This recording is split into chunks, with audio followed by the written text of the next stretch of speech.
ওপৰলৈ দিয়া অকণমান হেৰি তেতিয়াহে ওলাব অকণমান ডাঙৰকৈ ক'ব দেই যেতিয়া হেৰি লগোৱা নাই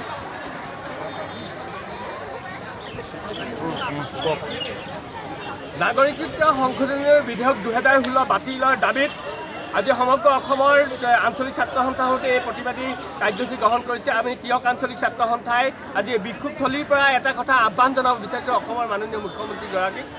নিৰ্বাচনৰ আগত যি কথা কৈছিল আৰু দায়িত্ব লোৱাৰ পাছত সেই কথা আকাশ পাতাল পাৰ্থক্য।